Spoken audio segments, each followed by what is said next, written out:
Ito ang pinakamatinding kawalan ng pag-asa ng isang babae. Sa gabi ng kanyang kasal, napilitan siyang magbenta ng sarili.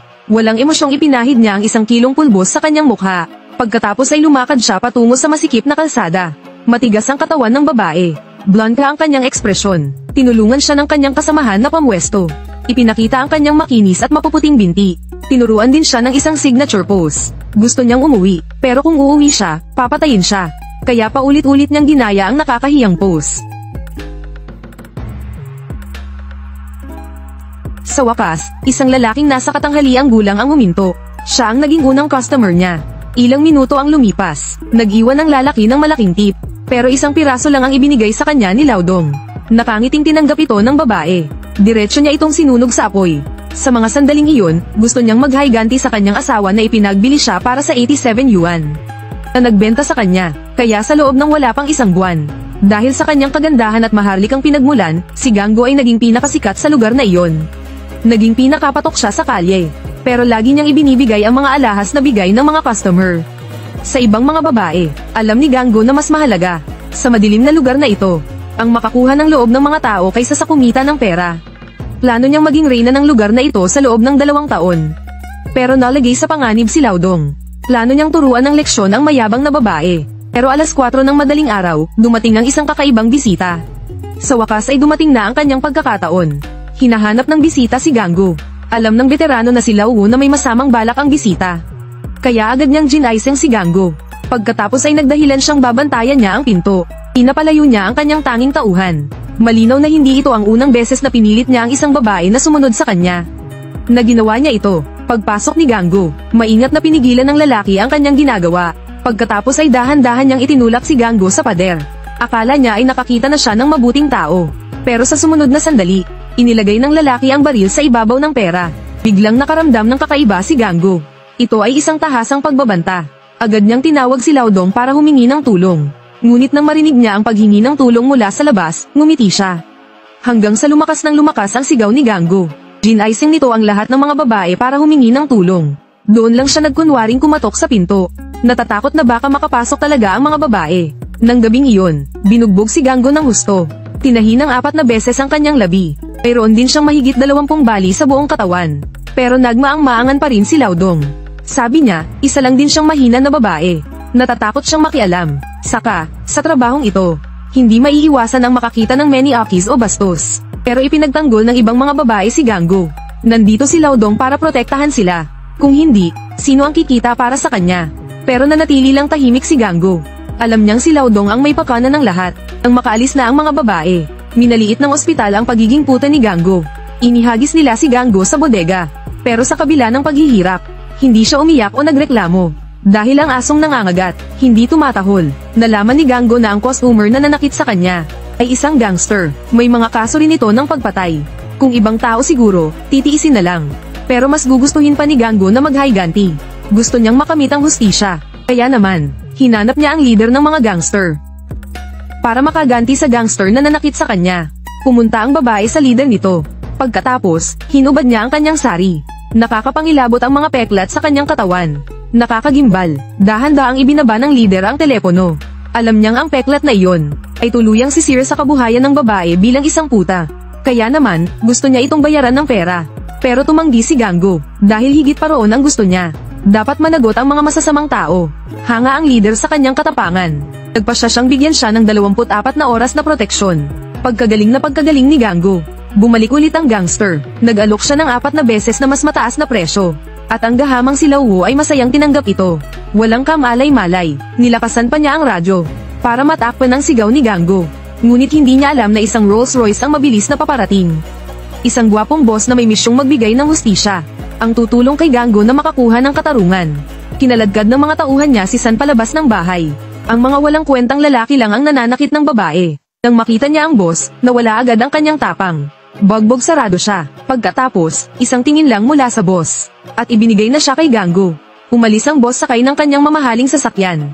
Sa wakas ay nakaganti na si Ganggo. Tinapakan niya si San. Wala na ang kanyang kayabangan noong sinasaktan niya si Ganggo.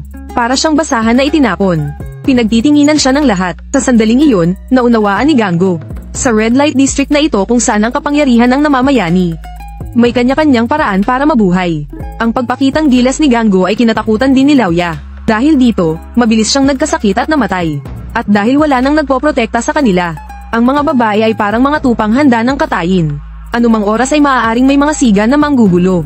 Nang makita nila na may boss na nagpoprotekta kay Ganggo, naisipan nilang gawin siyang bagong mamasan. Kaya't inihanda nila para kay Ganggo ang isang puting-puti na sari na parang buwan. Sa India, ito ay simbolo ng kapangyarihan. Hindi na kailangang magtrabaho ni Ganggo. Kikitain na lang niya ang komisyon. Ngunit tatanggi pa lang sana siya nang magmakaawa ang mga babae at yamakap sa kanya. Dahil para siyang buwan, na malumanay na inaalagaan ang mga babaeng nagtatrabaho sa kalye. Hindi rin niya sila aabusuhin. Kaya't sa edad na 20, si Ganggo ang naging pinakabatang mamasan. Sa loob ng ilang taon, dahil sa kanyang katalinuhan, nakapagbili siya ng ilang bahay aliwan. Araw-araw siyang nag-iikot sa red light district sakay ng kanyang Rolls Royce para mangolekta ng upa. At ang mga taong humahamak sa kanya noon, ay yumuyuko na ngayon sa kanya para sa pera. Ngunit para sa kanya, ang pagkakaroon ng pera ay hindi pa tagumpay. Nang dumating ang isang bagong 14 na taong gulang na babae, na pinipilit na magtrabaho sa kalye, binigyan siya ng matapang na si Ganggo ng pagkakataon na pumili. 14 anyos pa lang siya, pero ikinasal na. Ngunit noong gabi ng kanilang kasal, ibinebenta siya ng kanyang asawa sa isang bahay aliwan. Nilagyan siya ng madam ng matingkad na lipstick, para hindi siya makasigaw, at tinakpan ng kanyang bibig ng basahan. Pagkatapos, tinusok ang kanyang ilong ng thumbtacks. Agad na damyugo ang kanyang ilong. Ngunit wala siyang magawa. Sa India, ito ang tanda na siya ay may asawa na. Ngunit sa bahay aliwan, nangangahulugan ito na maaari na siyang tumanggap ng kliyente. Nang gabing iyon, dinala ng madam ang isang lalaking nasa katanghaliang gulang. Nanginig sa takot ang dalaga, at nagmakaawa sa lalaki na pakawalan siya. Ngunit wala namang mabuting tao rito. Mas gugustuhin pa niyang mamatay kaysa pumayag. Kinagat niya ang lalaki at napanatili ang kanyang puri. Binugbog siya ng madam ng 3 araw at 3 gabi. Nang makitang wala ng ibang paraan, tinawag niya ang pinakamagaling na manghihikayat sa bahay aliwan. Sa tuwing siya ang haharap, walang babaeng hindi niya mapapapayag. Ngunit pagpasok ni Ganggo, hindi siya nagsalita. Binuksan niya ang bintana ng madilim na kwarto, para maramdaman ng dalaga ang sikat ng araw. Pagkatapos, binigyan niya ito ng tubig, para mawala ang takot nito. Habang tinatanggal ang kadena, sinabi niya na may isang babae ring tumakas pa uwi noon. Ngunit kinabukasan, ibinigti siya ng kanyang pamilya dahil sa kahihiyan. Binigyan ni Ganggo ang dalaga ng 2 pagpipilian. Manatili at kumita ng pera, o uminom ng lason at wakasan na ang lahat. Karamihan ay pipili ng mabuhay dahil sa takot. Ngunit desidido na ang dalaga. Mas gugustuhin pa niyang mamatay kaysa manatili sa lugar na ito. Biglang nagbago ang ekspresyon ni Ganggo. Naalala niya ang sarili niyang karanasan. Kaya naman walang pag-aalinlangan. Nag-alok siya ng 10 beses na mas malaking halaga para to-abusin ang dalaga. Nang makitang nawala ang kanyang pagkakakitaan, galit na galit ang madam na tumawag kay Ganggo. Hinabol niya ito at pinagmumura. Ngunit hindi siya pinansin ni Ganggo. Ang taong nabasa na ng ulan ay gustong magpayong sa iba. At may isa pang dahilan si Ganggo. Tatakbo siya bilang susunod na pinuno ng distrito, para mabigyan ng mas maraming babae ng kalayaan sa pagpili, para makuha ang loob ng mga tao. Nagplano si Ganggo ng kasal sa Red Light District. Dala ang napakalaking dote. Pumunta siya sa Red Light District para maghanap ng mapapangasawa para sa isang lalaki. Pero nag-alangan ang mga magulang ng lalaki. Ayaw nilang maging manugang ang anak ng isang prostitute. Nakakahiya raw kasi. Hindi naman pinilit ni Ganggo ang mga magulang. Umalis na lang siya. Para sa kanya, hindi dapat ikahiya ang mga anak ng mga prostitute. Nang makita ang napakaraming pera, pumayag din ang mga magulang ng lalaki sa kasal. Kinabukasan, isang malaking pagdiriwang ang naganap sa Red Light District. Ang ginawa niyang ito, ay nagbigay ng pag-asa sa mga prostitute. Lumabas na ang resulta ng eleksyon. Nanalo si Ganggo bilang bagong mayor. Panalo siya ng landslide. Ibinenta siya sa Red Light District noong 18 taong gulang pa lang siya. Hinintay niya ang pagkakataong ito para makipagkita muli sa kanyang mga magulang. Nanginginig ang kamay ni Ganggo habang tinatawagan ang kanyang pamilya, na hindi niya nakausap ng 12 taon. Pero malamig ang pakikitungo sa kanya ng kanyang ina. Matagal nang patay ang kanyang ama, at may asawa ng iba ang kanyang ina. 12 taon na ang lumipas. Wala ng pamilya si Ganggo. Siguro, hindi siya nilikha para sa pag-ibig. Tinutulungan niya ang mga prostitute na manganak. Inaalagaan din niya ang mga namamatay at inililibing sila. Ang mga prostitute na ang pamilya niya. Pero may mga developer na gustong gawing commercial area ang Red Light District. Nakipagsabuatan sila sa kalapit na paaralan para paalisin ang mga anak ng mga prostitute. Dinala ni Ganggo ang pera sa principal. Gagawin niya ang lahat para lang manatili ang mga bata. Pumayag ang principal. Pero pag-uwi ng mga bata galing sa paaralan kinabukasan, puro pasa ang kanilang katawan. Hindi na siya nakapagtimpi. Humingi siya ng tulong sa mga reporter. Nakarating sa mga magazine ang kwento ni Gangu. Pero kakaunti lang ang nagmalasakit sa mga prostitute. Para mas marami ang makaalam, pumunta si Gangu sa Mumbai para magtalumpati.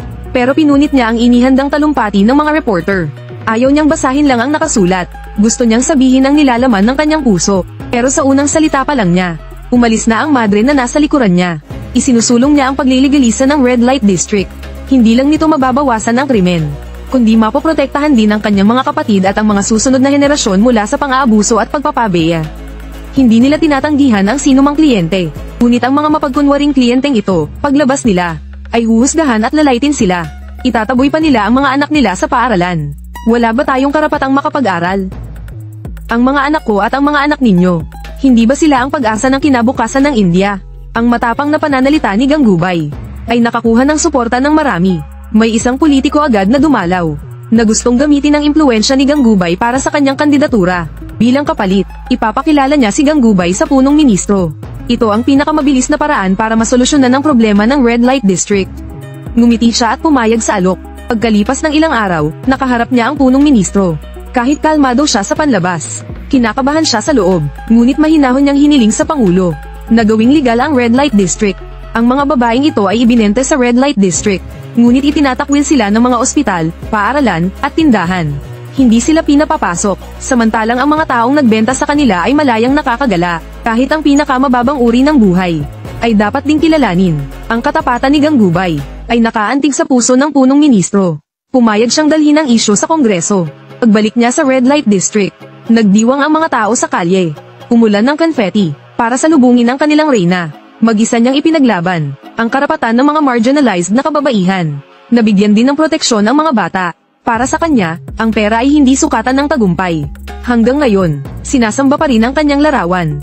Si Gangubai ay simbolo ng lakas para sa mga nasa kadiliman, na patuloy na naniniwala at umaasa sa kanya. At dyan na po nagtatapos ang video mga idol.